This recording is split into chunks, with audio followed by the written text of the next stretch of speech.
নমস্কার বন্ধুরা, কেমন আছো সবাই? লিলিয়ান অদ্রিজা মা মেয়ের এই ছোট্ট ব্লগটিতে সবাইকে স্বাগত জানাই। আজ 7ই জুলাই, রথযাত্রা উপলক্ষে সকলকে জানাই আন্তরিক শুভেচ্ছা। সকাল থেকেই বাড়িতে চলছে পুরো দমে রথ সাজানোর আয়োজন। আরোবার অদ্রিজা সকাল থেকে পড়তে বসেনি শুধুমাত্র রথ সাজাবে বলে। আগে ওরা একটি ছোট রথ টানত, গত 2 বছর ধরে এই বড় রথটি টানা হচ্ছে। আসলে ওরা বলেছে রথটা বাইরে বার করবে না, তাই জন্য আমি আর হাত দিইনি। জানি না শেষমেশ কী হবে। ওইদিকে আরও বসে আছে, দিদিকে সাহায্য করছে। তোমরা দেখতেই পাচ্ছ বাজার থেকে অনেক থার্মোকলের মালা কিনে আনা হয়েছে, আর এইগুলো দিয়েই এক এক করে সেলোটেপ দিয়ে চিটিয়ে চিটিয়ে সুন্দর করে সাজাচ্ছে। আর এই যে ছোট জগন্নাথের মূর্তিটা দেখছো, এটা পুরীতে গিয়ে অদ্রিজাকে কিনে দিয়েছিল ওর ছোট মামা। সেটা নিয়ে সকালবেলায় খানিকক্ষণ খেলা হলো, এখন এবার বড় রথটা নিয়ে পড়েছে। এই যে একটা লাল রঙের শালুর টুকরো পেয়েছি, এটা দিয়ে একটা ধ্বজা বানিয়ে নেব। ধ্বজা না হলে রথটা দেখবে সম্পূর্ণ হয় না, তাই কাপড়টাকে সুন্দর করে কেটে একটা ছোট্ট মতো ধ্বজা ওদেরকে বানিয়ে দিচ্ছি। সকাল থেকে যাবতীয় সংসারের কাজের মাঝে চলছে এদের কাজ, আর এদের কাছে না এলে এরা চিৎকারও করছে। একটু একটু করে সাহায্য করে দিতে হচ্ছে, দেখিয়ে দিতে হচ্ছে। এখনও পর্যন্ত আমার রান্না বান্না হয়নি, সকাল থেকে এদের কাছেই বসে আছি। এদের রথ সাজানো এখন এইভাবে চলতেই থাকবে।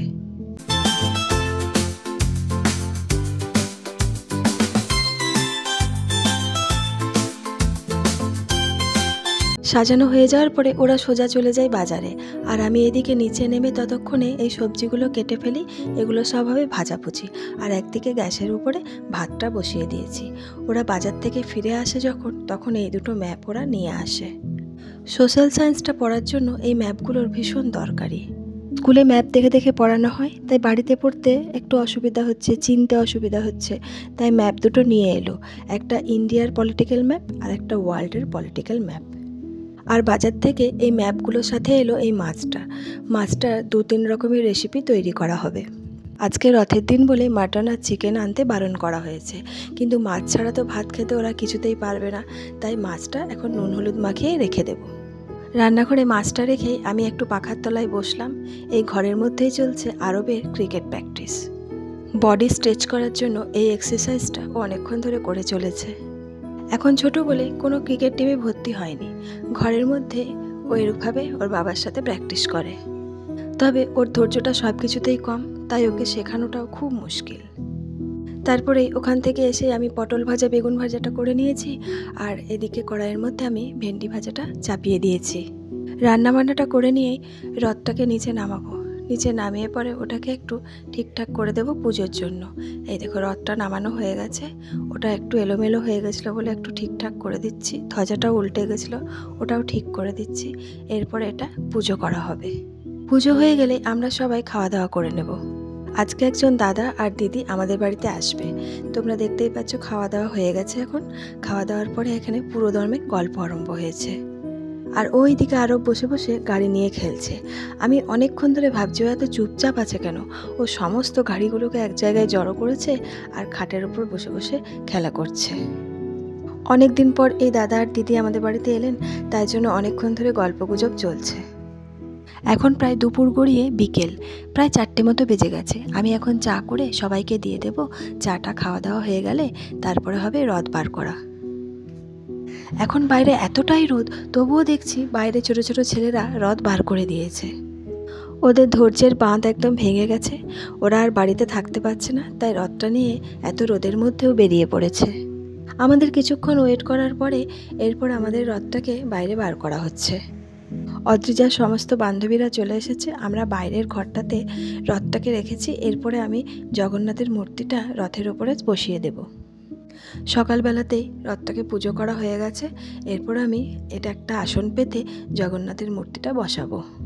তারপরে একে একে ফুল ধূপ আর প্রসাদ রাখা হবে, আর তারপরে বাইরে নিয়ে গিয়ে রথটাকে টানা হবে।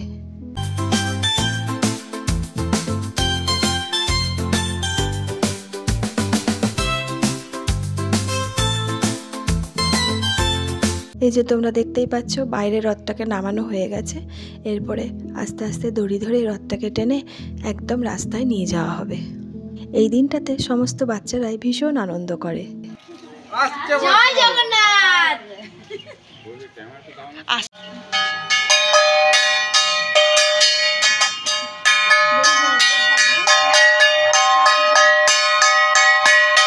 এইবার তোমরা দেখো রথ রাস্তায় চলতে শুরু করেছে, টানা হচ্ছে এবং একটুক্ষণ যাওয়া হবে, আবার বাড়ি ফিরে চলে আসা হবে।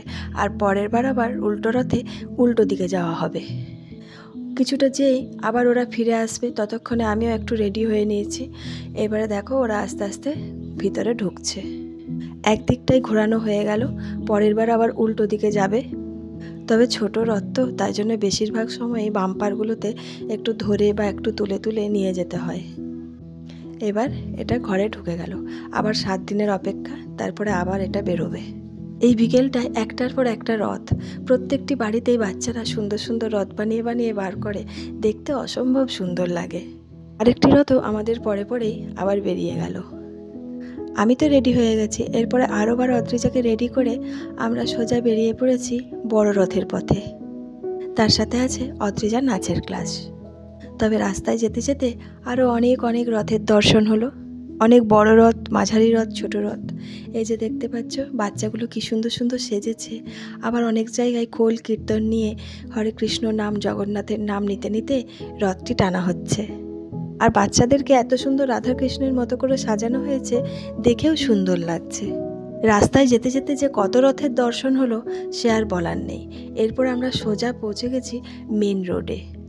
এখানেও 2-1টি ছোট ছোট রথ আছে, তারপরে আমরা সোজা বড় রথের সামনে উপস্থিত।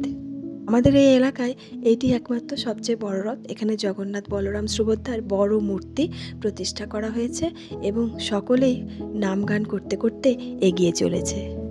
আর প্রসাদ হিসাবে খিচুড়ি দেওয়া হচ্ছে, আর তার সাথে সাথে বিভিন্ন রকমের লাড্ডু বা ফল ছোড়া হচ্ছে। রাস্তায় বহু মানুষের ভিড়, এই রকম ভিড় বহু জায়গায় আজকের দিনে। তবে 14 বছর ধরে এই রথটি টানা হচ্ছে, কিন্তু জগন্নাথ দেব আজকে আমাকে টানিয়েছে।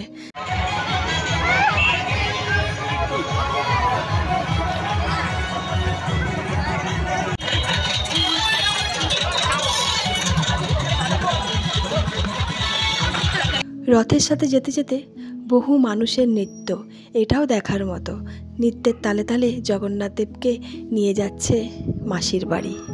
এখন একদম 6টা ছুঁই ছুঁই, তাই আমরা এখান থেকে সোজা আর একটু গিয়েই ঢুকে পড়ি অদ্রিজার নাচের স্কুলে। আরবে এসেছে, ওই মাঝে ঘোরাঘুরি করছে, আর ওই দূরে অদ্রিজা। এখনও ও ড্রেস কেনেনি, তাই নর্মাল ড্রেসেই ও আজকে উপস্থিত। নাচের স্কুলটি শেষ হওয়া মাত্রই রথটি তখনও আসছে। আরেকবার জগন্নাথ দেবের দর্শন হয়ে গেল। মানুষের ভিড় যত রাত বাড়ছে তত ভিড় বাড়ছে।